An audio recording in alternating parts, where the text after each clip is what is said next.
The 9/11, the 9/11 interest is now starting to seems like it's bubbling up again, and it's interesting to me because I think it's something that people are going to start digging into. The Crucial Combo Podcast.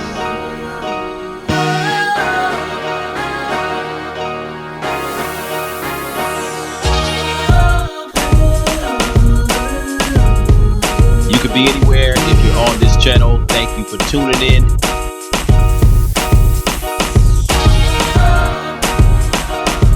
To the Crucial Combo Podcast.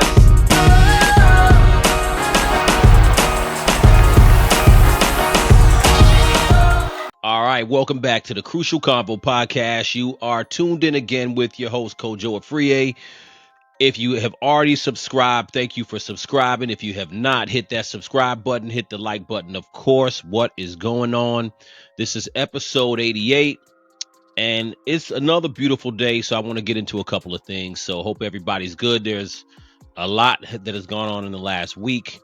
Of course, last couple episodes I did, we talked about Charlie Kirk, talked about the response from left, right, and so on. So, fast forwarding into this new week coming up now. So this is something I think is interesting. So recently I saw a trailer for Tucker Carlson's documentary on 9/11. And we just passed 9/11. We're in late September now. So 9/11 was a couple of weeks ago, really actually the day after Charlie Kirk got murdered. And 9/11 is interesting to me because I'm talking about not what happened that day, but where we're at now with 9/11 is interesting because now it seems like there's a newfound probe into what really happened, right?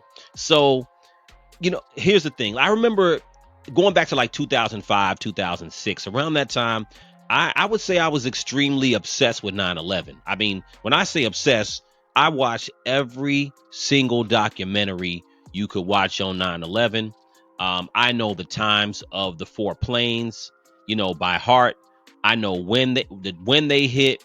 I watched how they hit. I watched every building collapse. I watched the Pentagon. I watched every movie you could watch on 9/11. I was obsessed with the details. Like off the top of my head, I could even say right now the planes. First plane 846, second one 903, the next one 938, and then the next one Shanksville flight 93 is 1006 when the crashes happened. So I remember those things because I'm a numbers person. But anyway, point being is that back then I was watching Loose Change, and I was into the whole 9/11 truth movement. And when the 9/11 commission came out, I remember being like, okay, this is kind of like the official story was always kind of some truth in the official story, and then there's some things that the 9/11 Commission didn't even address. Like, I don't even think they really addressed the collapse of World Trade Number 7. But point being is that now we're almost 25 years later, 24 years later, and some change, right? Past the day of 9/11 2001, and over the time, you had a lot of skepticism about 9/11, and over time, I think I want to say like around the 5th anniversary, like I said, 2006 or so, there was a lot of 9/11 truth movement. I remember being in Lower Manhattan a lot. I used to work in that area around that time too, and I would say like after a couple of years going into the 2010s, time can fade the interest of a lot of things away. So by the time we got into 2010, 2011, we were into Occupy Wall Street, and people weren't talking about 9/11 anymore. And now it's kind of interesting. So looking at Tucker Carlson being a, right-wing conservative, somebody who really was not talking about 9/11, Tucker Carlson has changed a lot over the years, and he's changed his position on a lot of things. Most notably, he's changed his position on Israel. And now he has this documentary coming out about 9/11. So I'm gonna play a quick clip from him on Piers Morgan, where this was like about a week ago, when he is basically just talking about his point of view on 9/11. What to you, though, Tucker, are the biggest lies perpetrated on the American people from 9/11? Well, the core lie is the 9/11 Commission itself, which was an instrument, a political instrument of the Bush administration run by a guy called Philip Zelikow.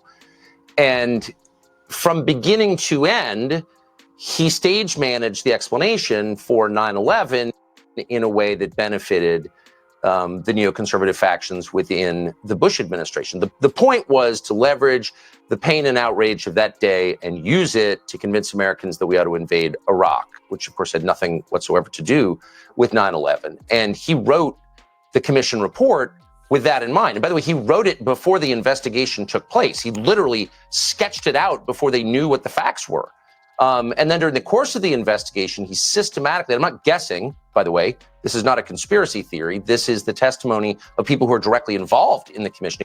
Chairman Tom Kean, the former governor of New Jersey, Republican governor, he stage managed the entire thing and prevented investigators from looking into like core questions. For example, the CIA was fully aware that many of the hijackers who committed 9/11 were in the United States. They had followed them, as the trailer suggests, around the world. 11 out of the 19 hijackers had visas for travel to the United States issued in Jeddah, Saudi Arabia, at exactly the moment that John Brennan was the station chief for the CIA in Saudi Arabia. They knew that they were here. They didn't hide the fact that they were here. I mean, Khalid al-Mihdhar, who was a 26-year-old Saudi, the plane that hit the Pentagon, was in the San Diego phone book. And he was being followed by the CIA. I mean, this is all documented. And not just by the CIA, by foreign intel services, probably the British, possibly the French, definitely the Israelis.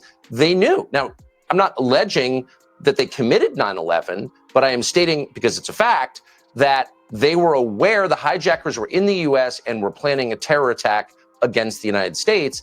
And they never passed that information to the FBI. This stuff this is not new stuff, right? If you were following this stuff back in 2000, again, I'll just mark your like 2005, 2006, around the 5th anniversary, when a lot of these documentaries came out. Loose Change is one of the more popular ones, but there were tons of other documentaries. I mean, it was known that the CIA knew the hijackers were in the country, and there was all this conversation about the CIA not sharing information with the FBI. So obviously somebody messed up in the U.S. government regarding 9/11, and obviously that 9/11 was used to, without 9/11, you don't have the Iraq War, right? And we all know Iraq had nothing to do with 9/11. I mean, there's some people, I remember back 20 so years ago, there were some people who really believed that Iraq had weapons of mass destruction and had something to do with 9/11, because they, at one time they did try to tie Saddam Hussein to Al Qaeda,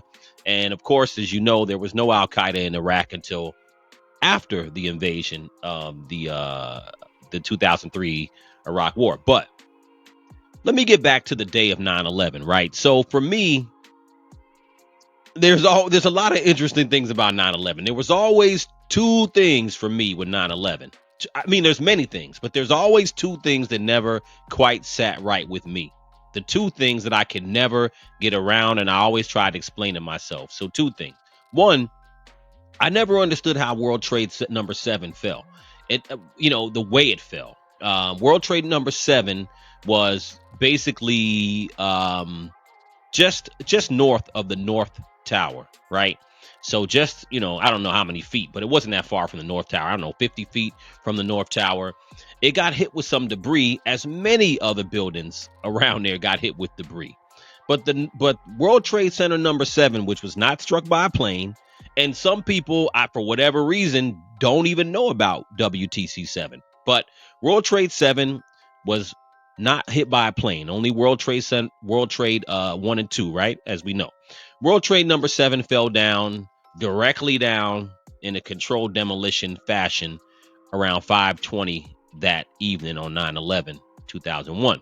And the way that building fell was odd to me, because again, I worked in the area, and I didn't live in New York during 9/11, but I was here not that long after, and I saw those other buildings, how they look.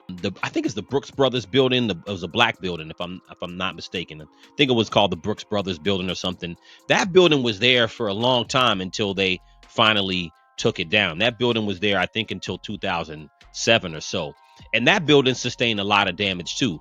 But WTC 7 fell in such a weird way that it just never made sense to me. So I'm like, either I wouldn't even say either. It just seems like it had to, someone brought it down professionally. They professionally brought it down, and it fell on 9/11. If it had come down a week later, 2 weeks later, then you could say, okay, they put some controlled demolition in there and brought it down. But it came down on the day. It takes weeks and weeks and weeks to set up a controlled demolition. So my point is that that building falling down the way it did on that day always seemed weird. Number two, the second thing that was weird for me for 9/11, and still weird to this day, I was telling a friend of mine about this the other day. We were talking about it. And so the Pentagon crash, right? Now, before I talk about my issue with the Pentagon Flight 77, before I talk about that, right? If you watch like Loose Change and some of the other documentaries from back then, there's different theories. Some of the theories are way out there. Some people are like, oh, the hijackers weren't the real people. They were other people who were working with the US government, and the planes were controlled by remote control. And some people like, oh, you didn't really see the planes hit the buildings. There were the holograms and fake. Look, there's a lot of wild stuff. So I'm not saying that the crashes didn't happen, right? I'm not saying they didn't happen. I'm not saying that the hijackers weren't the hijackers. But my thing is that you see the planes hit World Trade Center 1 and 2, right? In Shanksville, Flight 93, we don't see the plane hit the ground, but we obviously see the ditch. Now, the filming for the Pentagon, right? Flight number 77 that hit at 9:38 that day. Now, Flight 77 for me, and I always ask this question, we have film of WTC 1 and 2 being hit. We can see a plane approaching and crash. We can see those things. Now, the Pentagon, you could never really see a plane. And back then, I used to ask this question, and I'd be like, well, how come the Pentagon doesn't show, or how come we don't have footage that shows Flight 77 crashing into the Pentagon besides the one grainy piece of footage from the parking lot of the Pentagon? And, it's weird. You don't really see the plane, but we had always talked about the fact, or they had always talked about the fact that, okay, maybe they'll release more footage later. And to this day, I still don't see a plane. And I would venture to say they haven't released any other footage in 24 years. And the Pentagon is the most guarded building in the world. So I would think we'd have footage, like clearer footage, from multiple places. You know what I'm saying? We would have footage from the Pentagon. The Pentagon is the most secure building in the world. There's got to be multiple images of video capturing that part of the building. There was a gas station across the street. There should have been multiple pieces that you could see Flight 77 come in. So if you remember, like, even if you go on YouTube it now, if you go in and you put in Flight 77 hitting the Pentagon, the main video you normally see would be this one. Like, this is the popular one that everybody sees, right? Okay, the plane should be coming any minute, I guess, whatever it is, but you can't see a plane. Yeah, there, man. I mean, you can't even see that thing though. I've always tried to pause this video and see if I could see anything, but now look, I'm not saying it wasn't a plane, but it always bothered me because I can't tell if it was a plane. And a lot of these documentaries had talked about this being a missile or being something else. Now, again, my problem with it is, one, I can't really see if it was a plane, right? And then the other thing that always bothered me was that, this was Flight 77. Was it a 767? Okay, it was a Boeing. Okay, it was a 757. So it was a 757. This is a big ass plane. And, usually when the plane is getting ready to land, it's going a couple 100 miles an hour, 200-300 miles an hour, I guess. And, here's a plane that these guys were not like amazing pilots. I mean, the acrobatic maneuvers that they talked about what Flight 77 would have had to do, and then to be able to come that close to the ground and then run into the Pentagon. I don't know. It's just, you can watch for yourself and take a look at the aerodynamics of what Flight 77 had to do. So it would seem weird to me that the pilot could actually do that, get that close to the ground and hit the Pentagon. But my biggest thing about this flight is that I can't see the plane. So in 24 years, there really hasn't been any better footage regarding this flight. So that's always something that it bothered me. And it looks like, let me see if there's one more. This is another one. It says new footage released. When was this released? Like 10 years ago.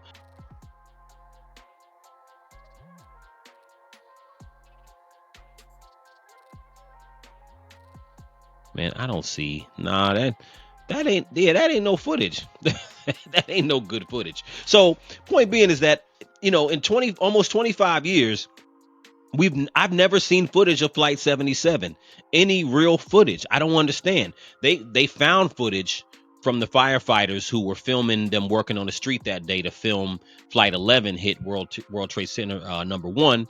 Obviously, Flight 175 was filmed all over because they were already focused on World Trade Center 1. So when World Trade Center number 2 was hit, they have so many images, so many videos and images of Flight 175. But the flight that hit the Pentagon, I could not see. So that's always been a big sticking point to me. So WTC 7 falling the way it did, and the lack of video from Flight 77 is strange. So years ago, I asked somebody, why do you think that they don't have any other footage of the Pentagon being hit? Because they should.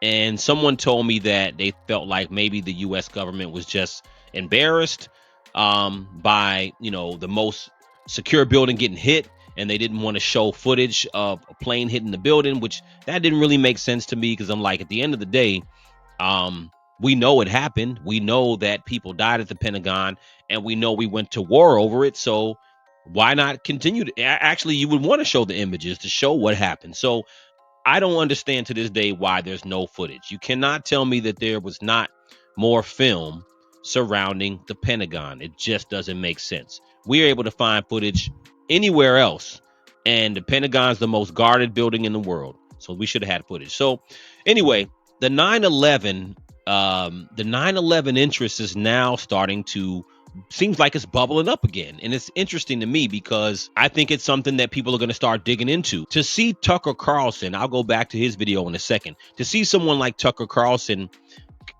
Tucker Carlson he's from mainstream media. He's not anymore. He's independent, but he was from Fox. So to see somebody like Tucker Carlson get ready to produce a documentary regarding 9/11, they're digging back into some stuff, and they're not digging into it from a loose change, independent documentary perspective. He's talking about the 9/11 Commission. So he's digging into the actual government. So this is where things may get spooky or dangerous, because now we're going back in, we're digging into the 9/11 Commission. We're going back into President Bush. We're going back into Dick Cheney, Donald Rumsfeld, and a host of other people who knew what. And I think that as years have went on, I was really obsessed with 9/11. And as years went on, it seems like people weren't really caring about this 9/11 truth movement. And I said to myself, well, who am I to really, I wasn't deep into it, like as far as uncovering anything personally. So I'm like, well, I watch my documentaries. I was into it. I have my beliefs about what may or may not happen that day. And it's just something that's painful to people, and we'll move on.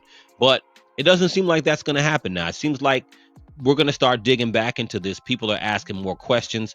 I was on Clubhouse last night in a room listening to conversation about 9/11. And yeah, there's a lot of people who, to my surprise, still remember a lot of the things that I talked about. The way the buildings fell, the idea of controlled demolition, the conversation with Larry Silverstein, the owner, who took out an insurance policy not that long on the World Trade Towers before they fell. His conversation with firefighters about doing what they call pulling it, which is a demolition term. So there's a lot that I think people are going to start getting back into. And the question is, some may say, well, what does it matter? Well, it matters a lot, because the implication about 9/11 from people who don't believe it was basically that it was an inside job, right? Many people have said it is nothing controversial.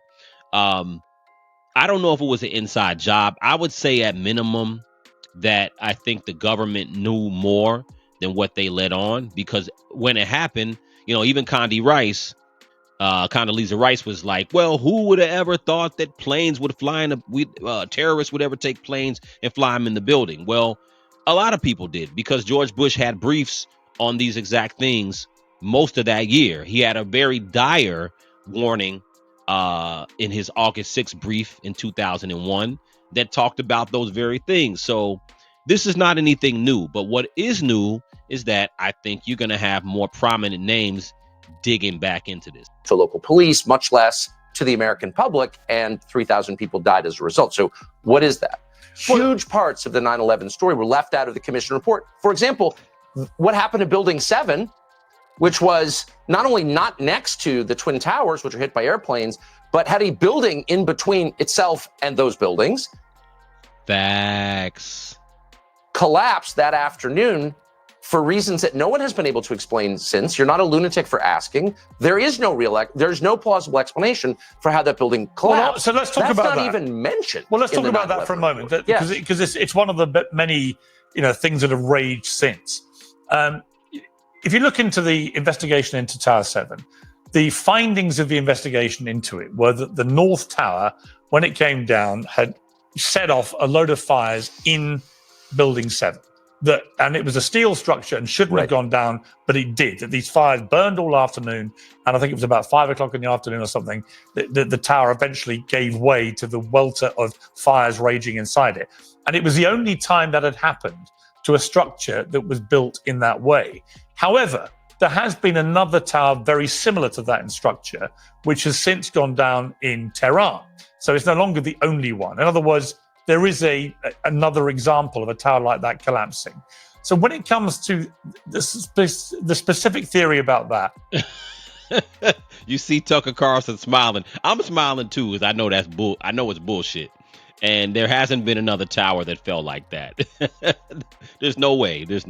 Those fires are not going to make a steel structured building fall down symmetrically all the way down. That's not going to happen. Buildings don't really fall like that. I've never seen anything like that with a fire. When you have a building that has whether it's steel frame or wood frame, wood frame is just going to burn. Steel frame may collapse, but it won't collapse evenly all the way down. You'll have a piece that may fall, and you may have pieces of the building still being there. There were a lot of buildings in the World Trade Center complex that were still standing, but pieces of it were gone, which was normal. Building 7 is the only building that fell down symmetrically. What is the alternative explanation? I mean, if you're examining another theory other than the one that the investigation concluded was simply that the North Tower came down, fires were set off in Tower 7, and then it eventually collapsed. What is the other theory which we should give more credence to? I don't know. I don't know that the onus is on me or anyone who seeks the truth about what happened to come up with an alternative theory. The onus is on federal authorities to explain why, for example, they never investigated it. Why, for example, the rubble and the steel from that building was carted off within hours and sent out of the country to Asia. Why, for example, an analysis done not by kooks, but by chemists found traces of explosive material in the dust from that day. Why structural engineers who have kind of no skin in this game came to the conclusion that just couldn't happen based on all available evidence. And oh my God, this is like, this is just making the hair on the back of my neck stand up, like they say, because these are all things that were so pertinent in the conversation in the early years after 9/11. Like I said, they talked about the rubble being cleaned up within days, sent to China. They talked about the steel frame had traces of thermite, right, and other explosive materials. They talked about all of that, and it's pretty crazy to me right now to see a Tucker Carlson talk about this. This is a guy back then who all the mainstream media did not talk like this back in 2003, 4, 5. During the years of the Iraq War, the aftermath of 9/11, nobody in mainstream talked about this. The only time you had conversation like this was if you watched Loose Change and any of those other documentaries that were independently produced on YouTube at the time. And YouTube had just come out. YouTube came out in 2005? I was watching Loose Change in 2006.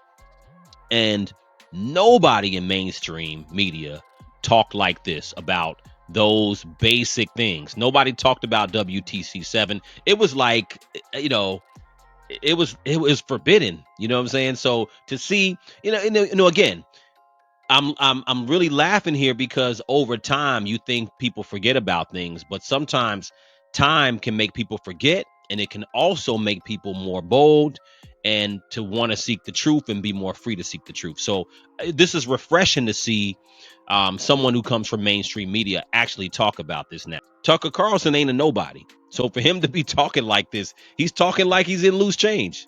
And this is wild. None of that is addressed at all or even mentioned in the 9/11 report. So, and there are all kinds of anomalies, as I know that you're fully aware, and there are possible explanations to explain all of them. For example, the BBC report on air saying the building had fallen when it hadn't fallen yet. There are all sorts of reasons to wonder, like, what the hell is this? But it's not incumbent on us to provide explanation. It's incumbent on the people running the government and running the supposed investigation into this to tell us, like, what was that? And oh man, the world, man, I'm telling you, listen, he's so right. I remember that too. When the BBC announced that World Trade Center 7 had fallen before it fell. That's weird. That's strange, right? And Larry Silverstein, the owner of the complex, later on, the recordings of him talking about him saying what he told the firefighters, that we should go ahead and pull it. And pull it is a demolition term. When you're going to just, demolish something, they pull it, right? But he was saying that he told the firefighters to, quote unquote, pull it and come out of the building. So this is like really important information that I think that you got to remember. You got to remember that this is 24 years ago. So a lot of the people, the millennials and Gen Zers, some weren't born. And yeah, a lot of them just weren't born. But the people who are in their 20s now and even in their 30s were not born or were really young, and they may not really be, really adept to what was happening as far as these little details. So these details are going to spark, it's going to open up Pandora's box for people to start digging, and people aren't going to let go of these little details. These are little details that I thought time was going to wash away and people would never talk about, but they're things that stuck with me over the years. And it's going to be interesting because people are going to start talking about this again. Look, I have a very open mind. The reason I'm interested to watch your documentary series, I have a genuinely open mind, and actually, I would say it's been more opened generally about this kind of thing since the COVID pandemic. That I was too, I think, credulous about what the authorities were saying through the pandemic to my detriment. You and I have had this conversation. So I'm actually have a very open mind about this. I mean, on the specifics, for example, the BBC report you mentioned was based on a false Reuters report that they retracted soon afterwards and said it shouldn't have gone out. And the building, you could see the building behind the BBC journal. So it was obviously ludicrous. CNN did the same thing. But having been in the news game as you have, on big breaking news stories, fog of war stuff happens. And if it was a genuine error by Reuters, okay. I remember, for example, just as a comparison, I remember being on air at CNN when the hurricane came through, Hurricane Sandy burst through Manhattan. If you were probably a Fox then, or is the stuff that you're talking about in relation to CIA and suggestion anywhere of an inside job, or is the stuff that you're talking about in relation to CIA and the fascinating details of these two people in particular they were following, is that more cock-up than conspiracy? In other words, was it a gigantic cock-up that after bin Laden had already had one go at the World Trade Center, that there was just not a collective effort by the CIA, by FBI, by other intelligence agencies around the world to stop him succeeding? with a second attempt. So is it cock up, or do you think there is merit to suggestion that some people somewhere must have known more than we've been told? Well, we know that people did know more than we've been told. I mean, somebody shorted the airlines and a bunch of the banks that were affected. Now, this is not a conspiracy theory. Oh man. Let me. Oh my God, this is crazy. Like I said, I haven't really been dwelling on this stuff with 9/11 in a long time, but it's a lot. It's a lot.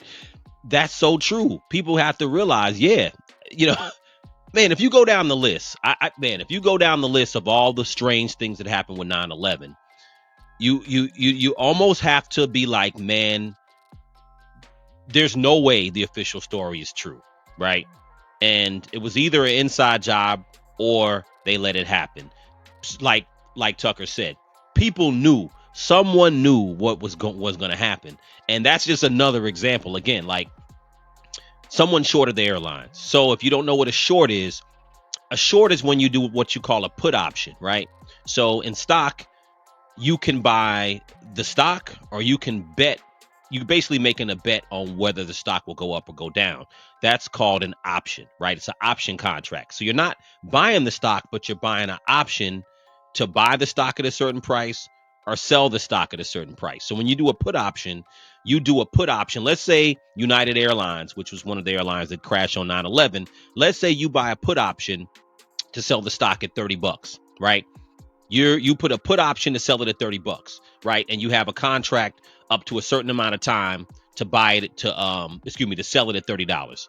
So you have you bought a contract to say I can sell, let's say 100 shares of United Airlines at $30. I have an option to sell it at that price, and the goal is, if you buy an option to sell at a certain price, you hope that the stock drops, because if the stock drops to $20 or $10, now you can go in and you can buy the stock at the market price at 10, and your contract says you can sell a certain amount of stock at 30. So you'll make a profit. So when you buy a put option, you hope that the price drops. So someone shorted or bought a bunch of options for United Airlines and American Airlines, if I'm not mistaken.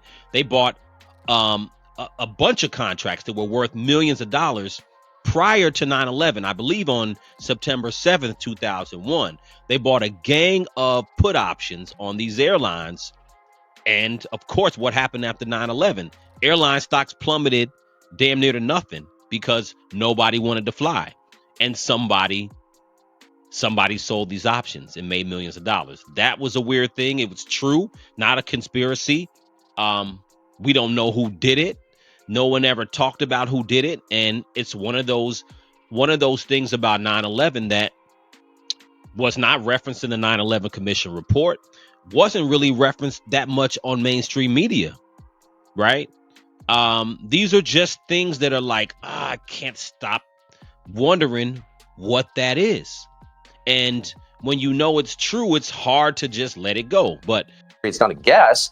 This is publicly available information. Now, the FBI found out the identity of the person or institution that shorted these events on 9/11 and made a huge amount of money by doing that, but never released that information. So why can't we know who clearly had foreknowledge? I mean, if you're shorting American Airlines a week before 9/11, when no one knows it's coming, I think you should have to explain why you did that. And if you're shorting Barclays and banks that were affected by 9/11, why can't we know who you are? These are public markets, by the way.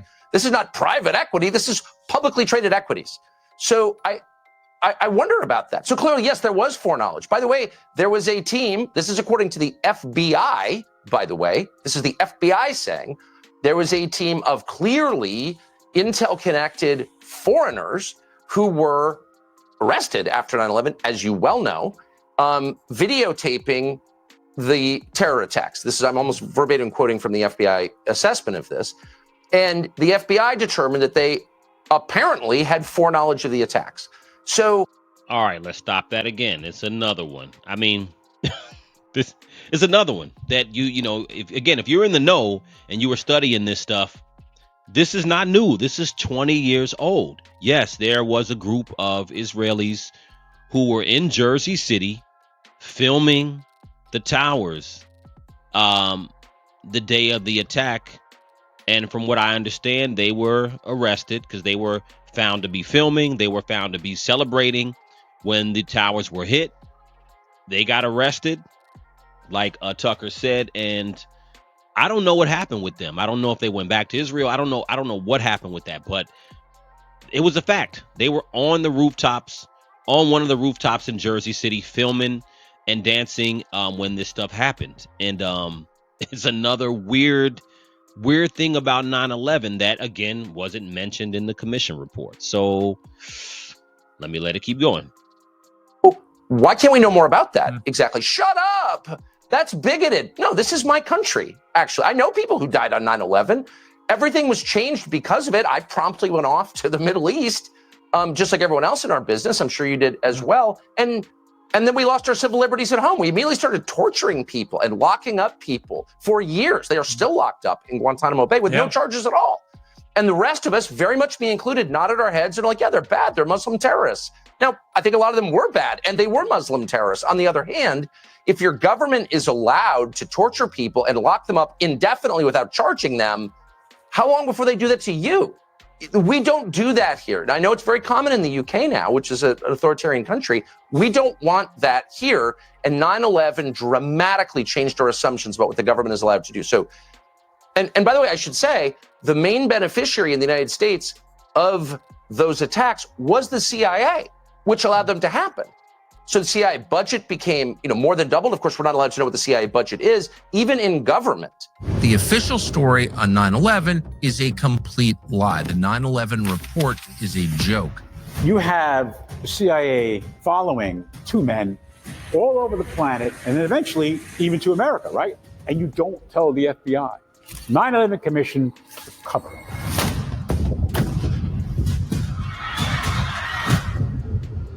So what did happen? What did the government know? What did foreign governments know? There was a cover-up. Why? It's been nearly 25 years. It is time Americans learned what actually happened. We're going to tell you. We're releasing one episode per week. You're not going to want to wait. If you're a member, you don't have to. You get all 5 episodes the day it drops, right then, ad-free. Our first episode. So, this is going to be interesting. Now, the things that Tucker Carlson are bringing up again are not anything new. They're not new. I don't even think they're controversial, right? I think that the thing that makes it really interesting is that he has a big name. He's from mainstream media, and he's literally bringing up the same questions and concerns that a lot of these documentaries that came out 20 years ago did. But again, they were not part of mainstream media. Most people just didn't want to even deal with it. The country was going through a lot in the years after 9/11.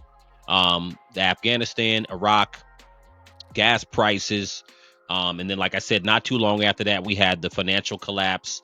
And once the housing market collapsed and the financial collapse came, I think that's kind of the years, in my opinion, that the 9/11 truth started to fade away, because it just wasn't a main thing that people were thinking about.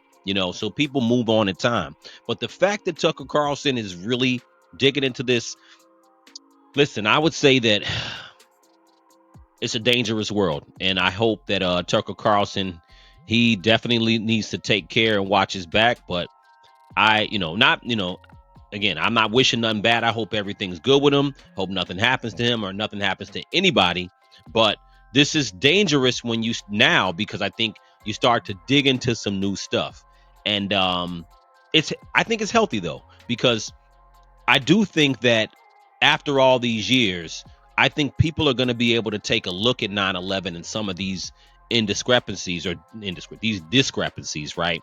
And look at them with the new, fresh eye and ear, right? So I'm kind of excited about this because, again, I was one of those people extremely obsessed with 9/11. And a lot of the discrepancies that he talks about are things that kind of been sitting with me over the years. And I love to see somebody from mainstream media actually open this up and dig into it. So I'm going to watch his Tucker Carlson's documentary or his series. He's going to drop one a week. I think he said it's going to be 3 or 4 episodes or 5 episodes. So he's going to get into it because he has more money than I do.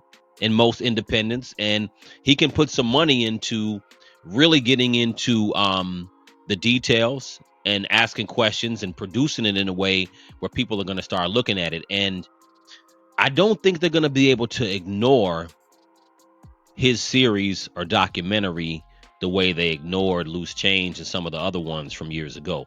It's going to be hard to ignore some of the things he brings up. And I think, again, like I said, a lot of the people who are younger, weren't born or who are very young now, are going to be interested, and they're going to start the keyboard fingers are going to start really digging into all these little things about 9/11 that doesn't make sense. And that part is going to open up a road for more truth, because at the end of the day, like I said, if you were adult age back then and you looked into 9/11, there's always been things about it, and you could take your pick. There's a list of things that just don't quite make sense. Even they talk about with the planes, World Trade Center 1 and 2, with Flight 11 and Flight 175. These planes smashing into buildings, exploding into a fireball. We all saw it with our own eyes. Somehow, they find the passport of one of the hijackers on the ground in Lower Manhattan in all the rubble. Barely singed. Just barely singed with fire. You know what I'm saying? So think about that. How does the passport of a hijacker in a plane that is blown up to smithereens and a paper passport survives falling from damn near 100 feet? They find that. Out of all the things you could find, that's weird to me. It's very weird, very strange, doesn't make sense, right? So we're definitely going to see, and again, kudos to Tucker Carlson to digging into some of this. And 9/11 truth, I think, has a new life.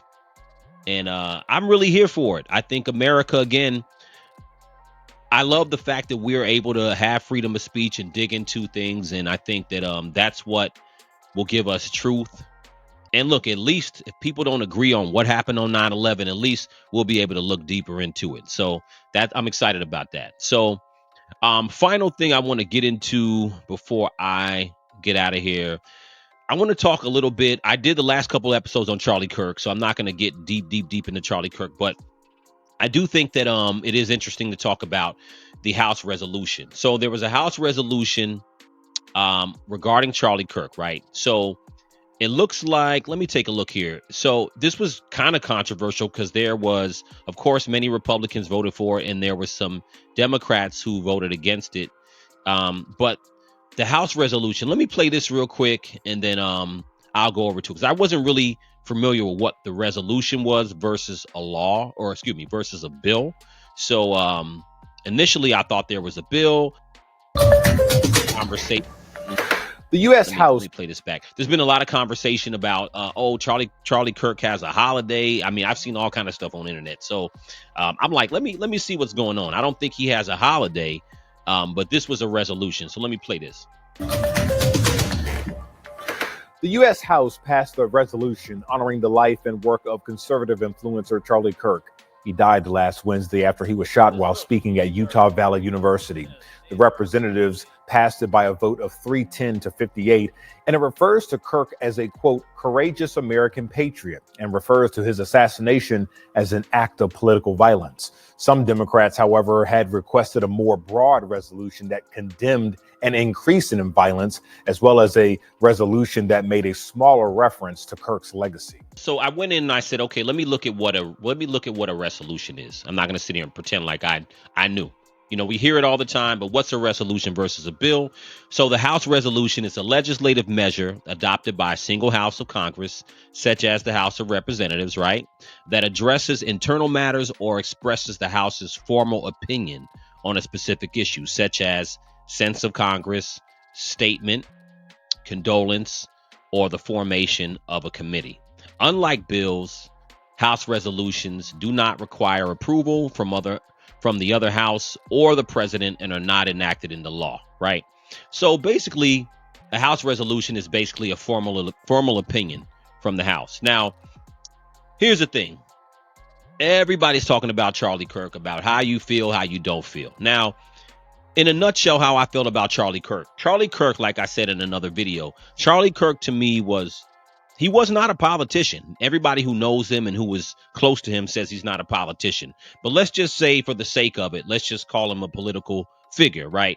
I called him the Nipsey Hussle of politics. So Charlie Kirk is the Nipsey Hussle, because when Nipsey Hussle passed away, excuse me, for those of y'all who don't know, if you don't know who Nipsey Hussle was, he was a rapper. He got killed in 2019.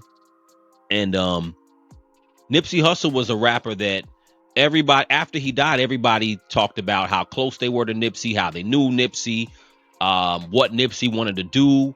And of course, there were people who knew him who spoke on it. But I think there were a lot of people who didn't know Nipsey. And I think a lot of people who didn't know who Nipsey Hussle was. Like, they heard his name, but they didn't know who he was. Charlie Kirk, the same. I think Charlie Kirk was somebody that you knew. I knew of Charlie Kirk, right? I saw his debates, right? But he was not somebody I was following.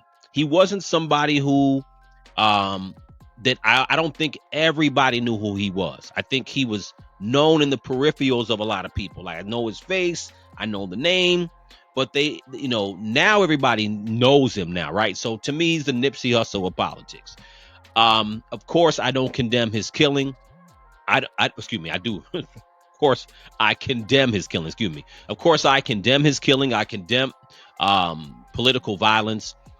I don't think there's any place for it. I all talked about how I admire the fact that Charlie Kirk was willing to debate people. I think that's important, and to have conversations with people who don't agree with you. I think that was a great thing. A lot of people will only sit in echo chambers. Charlie Kirk did not do that. So I did like that about him.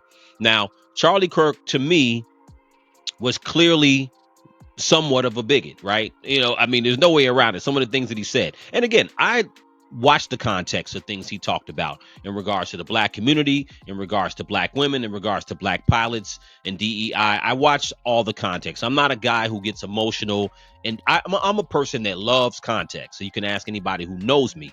I love context. So I never try to miss context. I think at the end of the day, he was clearly somewhat of a bigot. He has a right to be a bigot. It's all good. But I say all that to say this. Now, with the House resolution, I think people are trying to make Charlie Kirk something he kind of was not. I think he had great potential, as I've gotten to learn more about him since his death. I think he had great potential to do more. Maybe he would have had some of his positions that I didn't necessarily agree with. Maybe he would have had certain positions and pivoted or evolved certain positions. And I'm talking about the things he said about black people. There were some things that I think that he talked about from a standpoint that was slightly bigoted, right? Or slightly prejudiced. But I think that the House resolution, I think that I don't think that the resolution should have been about his legacy per se so much. I agree. I think that the House resolution should be talking about and condemning political violence more than anything else. You know what I'm saying? So I know that Charlie Kirk was a good friend of Trump. He was a good friend of the Conservative Party. And I don't have a problem with that. But I do think that I wouldn't necessarily put him in the category of Martin Luther King and some of the other things I'm seeing. You know what I'm saying? Not taking anything away from him. But at the end of the day, there were things that he said that I don't think were necessarily. Well, put it like this. I'll say this just real quickly about Charlie Kirk. A lot of people said that he had the potential to be a president, in 2028 or maybe down the line. And other people who knew him said that he was not interested in that. So, but I think he would have had a hard time becoming president because he would have needed a lot of center of the road voters. And I don't think he would have gotten all the center of the road voters unless he revised or clarified some of his positions that didn't sound prejudiced or bigoted. But nonetheless, it's neither here nor there. He was free to say what he wanted to say. I think that free speech is fine. I don't think people should be celebrating his death, like I said, but people are also free to not like him or disagree with him, right? But from a human point of view, we don't want to just be dancing on the fact that he passed away. I think that that's whack, and I said that before. But I do think it gets weird when the government passes a resolution that is so much about his legacy, because his legacy also includes things that were prejudice, in my perspective, in a lot of people's perspective. As a black man, there were things that he said in particular that were offensive, and I think that he has a right to be offensive. But I wouldn't necessarily hold him up in the U.S. government kind of the way that they're doing. I think that allow people privately who hold him up in a certain position to do so. And I think at the same time, allow people who don't hold him up to be able to do so too. So from a government perspective, passing a resolution, it should be about political violence. Charlie Kirk may have been the impetus for them passing that resolution, but the majority of the resolution should be making a general statement about political violence. As we move forward in the country, that's the important part, because there will be more people who have opinions like Charlie Kirk, and there already is people who have opinions, right? But we don't want to make it so dangerous that, like I said on the last episode, where we make this about left and right. This doesn't need to become Crip Blood, Vice Lord GDs. This is not a gang. These are perspectives. And a lot of people, like I said before, there's some things that I'm conservative about. There's some things that I might be a little bit more liberal about. You know what I'm saying? But I'm conservative about a lot of things. You know what I'm saying? But we got to get past all this stuff about disagreeing and getting so mad that we want to go pull a trigger. And I think that's the biggest thing about this that we can learn from it. So, so again, I think that the Democrats who voted against the House resolution, I understand why they did, because they may not have liked the language in it. And we don't want to be, again, I'm not mad at Charlie Kirk. He could have his views. I didn't agree about a lot of things, but we don't want to I don't think they should turn Charlie Kirk into this person maybe that he was not, because he wasn't that to everybody. You know what I'm saying? Like he really was not. He had some good, and I think he had some bad too. And he had some he was still young, 31 years old. I think he still had some positions that he needed to be debated on. And like I said, I give him a lot of credit. He was willing to debate, and I wish he would have lived so he could have had more debates with some more intellectuals who were the subject of some of the people he were talking about, namely black people, in my opinion. But let me know what you guys think in the comments. Once again, you are tapped into the Crucial Convo podcast. Listen, I'm here for it all. I hope you are. So thanks for tuning in. Hit the subscribe button, hit the like button. I'll talk to you guys in a minute. I'm out of here.